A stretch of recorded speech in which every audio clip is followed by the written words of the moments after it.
एरंडोली जिल्हा परिषद गटात सुरू असलेल्या प्रचार मोहिमेला आज उत्साहपूर्ण वातावरणात वेग आला।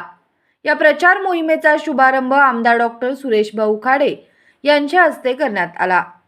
यावेळी परिसरातील कार्यकर्ते, पदाधिकारी व नागरिक मोठ्या संख्येने उपस्थित होते।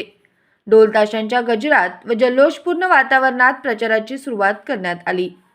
आमदार डॉक्टर खाडे यांनी उपस्थितांना मार्गदर्शन करताना विकास कामांवर भर देत जनतेने विकासाला साथ द्यावी असे आवाहन केले।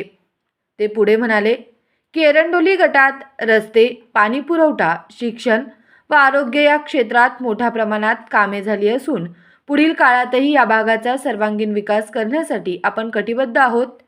या प्रसंगी स्थानिक पदाधिकारी, गावचे सरपंच, कार्यकर्ते व नागरिकांनी मोठ्या उत्साहाने सहभाग घेतला। प्रचार रॅली दरम्यान गावातून फेरी काढण्यात आली व नागरिकांशी थेट संवाद साधण्यात आला। एरंडोली जिल्हा परिषद गटातील या प्रचार शुभारंभामुळे निवडणूक वातावरणाला चांगलीच रंगत आली असून कार्यकर्त्यांमध्ये उत्साहाचे वातावरण निर्माण झाले आहे। जिल्हा परिषद पंचायत समितीच्या निवडणुकीच्या माध्यमातून आम्ही एरंडोली गटामध्ये आज एरंडोलीचे कुलस्वामी जानवी देवी ह्या मंदिरातून आम्ही हा प्रचार सुरू केलेला आहे। आज ह्या प्रचाराला सगळे उमेदवार, सर्व नागरिक बंधू बहिणी सगळे इथे उपस्थित राहिले आहेत। मोठ्या संख्येने इथे उपस्थित दाखवलेले आणि त्यामुळं निश्चितच ह्या गाव, सलगरे गाव असेल, हे गाव असतील, ही मोठी गाव असतील, शिपूर असेल, बाकीचे उपजवाडी असेल, बाकी सगळी गावं, जवळजवळ 8 गावं ह्या गटात आहेत आणि 8 गावांमध्ये चांगला रिस्पॉन्स पडतो। रिस्पॉन्स यासाठी की माध्यम चांगलं आहे की प्रत्येक गावामध्ये करोड रुपयाची कामं झाले।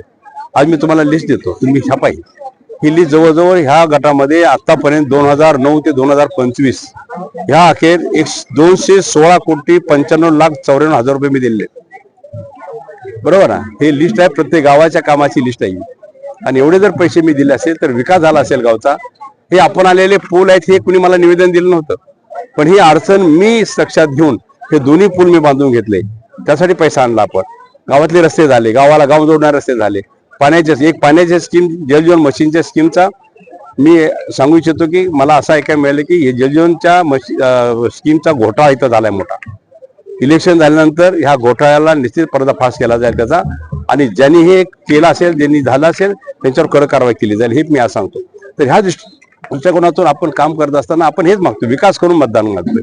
आम्ही आश्वासन देऊन मतदान मागायला आलेलो नाहीये। आम्ही तुम्हाला विकास केलाय, पैसा दिलाय, विकास झालाय, विकास समोर तुमच्या डोळ्यासमोर आहे, मग तुम्ही मतदान करताय कोणाला? आता आले तर हे आम्ही करू, ते आम्ही करू, ते आम्ही करू, आणि हे बाकीचे ते पैसा कुठून आणणार आहे ते? आणि हे आता पॅनल उभा राहिले, यांचे नेते आहेत, हे ह्यांच्याकडे तर कुठं पैसा आहे, कुठून आणणार ते पैसे? तर ह्या अडचणी आहेत सगळ्या।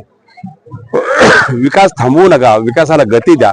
त्यासाठी भाजपच्या चिन्हावर बटन दाबून आमच्या सगळ्या उमेदवारांना आपण विजयी करा, एवढीच मी आपल्याला सांगतो।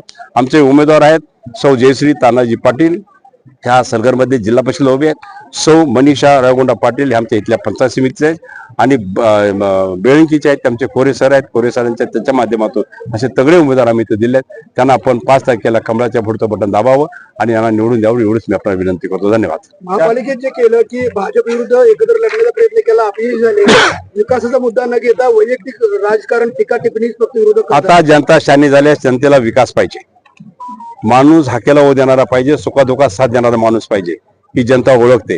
कुणी काही करून चालणार नाही। माझ्या विधानसभेला पण सगळे पक्ष एका जागी झाले, भाजप विरुद्ध सगळे ताकदीने लागले कामाला, पण तरी पण जनतेने साथ दिली। 37,000 लीड आपण इथं आलो।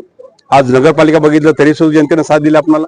सगळे मिळून 39 आहेत आणि आम्ही फक्त 39 आहे, म्हणजे हे दिलेला आशीर्वाद आहे, जनतेने दिलेला आशीर्वाद आहे। त्यामुळे जनता विकासाच्या मागे राहील। जिथं विकास होतोय तिथं जनतेने मागे राहायचंच आहे, नाहीतर आपल्या पायावर आपण दगड मारून घेऊ अशी अवस्था तयार होईल। त्यामुळे विकास थांबवू नका, विकासाला गती द्या आणि निश्चितच कमळाला निवडून द्या, एवढीच विनंती माझी।